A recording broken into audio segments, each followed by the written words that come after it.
بسم الله الرحمن الرحيم aad iyo aad u mahadsantihiin sidaad ku aragtaan halkan maanta waxaan soo bandhignay sahan muddo laga shaqeynayo soconay oo sahanka caafimaadka iyo macluumaad ku saabsan dadweynaha Soomaaliyeed noloshooda caafimaadka waxbarashada arrimaha dhalaanka heerar kala duwan ee bulshada Soomaaliyeed markuu waxaan rabaa inaan akhriyo wax yar war saxaafadeedka maanta waa khamiis bisha ay khamiis 3 April 2020 dowladda federaalka Soomaaliya waxay si rasmi ah u shaacinaysaa warbixin muhiim ah oo ciwaankoodii yahay sahanka caafimaadka iyo macluumaad ku saabsan dadweynaha Soomaaliyeed 2020 warbixintan ayaa soo gudbinaysa natiijooyin muhiim ah oo ku saabsan caafimaadka iyo nolosha qoysaska gaar ahaan haweenka dhalaanka iyo guud ahaan dadweynaha Soomaaliyeed dowladda federaalka Soomaaliya waxay muhiimad weyn siinaysaa in la ogaado heerarka caafimaadka waxbarashada fayadhowrka nafaqada iyo nolosha heerarka kala duwan ee qoysaska Soomaaliyeed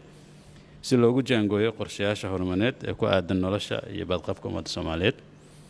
sahankan oo laga qaaday 100,000 oo qoys oo ku kala nool miyiga magaalooyinka ay ka mid yihiin reer guuraaga oo ay adag tahay in la gaaro si loo helo xogahooda rasmiga waana sahankii ugu horreeyay ee noociisa ee dalkan laga hirgeliyo sanooyin fara badan warbixintan waxay soo gudbinaysaa qorshe dejiyaasha dalka sida hay'adaha dawladda dhammaan hay'adaha kale ee ka shaqeeya dalka iyo maanta wixii ka dambeeya heli karaan macluumaadyo kala duwan oo muhiim ah kuwaas oo asaas fiican noqon kara inay dadkeenu yeeshaan mustaqbal wanaagsan sahankan wuxuu iftiiminayaa baahiyaha ugu weyn ee bulshadeena gaar ahaan dumarka iyo carruurta waxaanu soo gudbinayaa xogaha ku saabsan guryaha iyo astaamaha qoysaska Soomaaliyeed gaar ahaan arrimaha caafimaadka waxbarashada guurka taranka shaqada helitaanka biyaha fayadhowrka iyo nafaqada haweenka iyo carruurta dhinaca kale sahankan wuxuu shaaca ka qaadayaa in guulo laga gaaray dhinacyo kala duwan oo muhiim ah oo ku saabsan heerarka kala duwan nolosha qoysaska Soomaaliyeed sida heerarka dhimashada hooyada ama heerka dhimashada hooyooyinka ee waqtiga dhalmada oo aad u xumeyd ayaa hoos u dhacday marka la eego sida waxa wixii ka horeeyay sanadka 2015 marka halkaas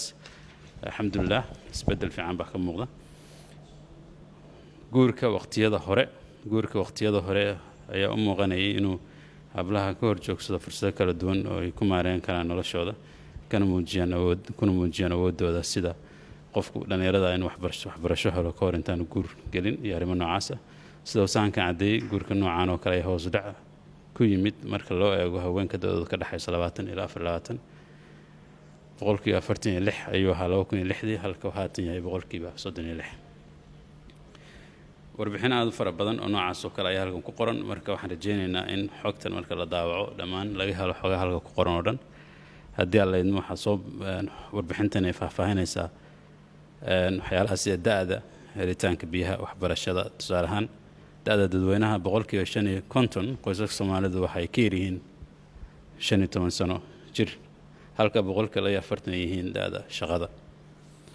boqolkiiba 65 qoysaska biyaha cabitaanka waxay ka helaan ilo biyo aad u wanaagsan boqolkiiba 48 haweenka da'doodu u dhaxaysa 6 sano iyo wax ka weyn weligood ma aysan dhigan iskuul sida warbixintan ku helay fayadhowrka naafada ku qoran lahaanshaha telefoonka gacanta tusaale ahaan boqolkiiba 74 qoysaska Soomaaliyeed waxay leeyihiin telefoonka gacanta ama mobile phone-ka loo yaqaan iyo xogo aad u fara badan oo inta ka faahfaahsan oo aad report ku helaysaan reportkan waa 450 page isaga ayaana faahfaahinaya dhammaan waxyaalihii laga helay marka aad baa mahadsantihiin warbixinta oo dhammaystiran daawacaad baad ku helaysaan mahadsantihiin ahmiyadda u leedahay waxa way kow inaan ogaano xogta rasmiga si aan si fiican ugu qorsheyn karno arrimaha caafimaadka waxbarashada iyo arrimaha asaasiga ee bulshada oo dhan marka warbixintan oo qaadanaysa muddo 3 sano iyo dheeraad hadda socotay waxaan runtii ka helaynaa xogo aan hore u hayn warbixino fara badan oo naga maqnaa iyo waxyaalo badan oo u baahanaysan u qorsheyno mustaqbalka waddanka Soomaaliyeed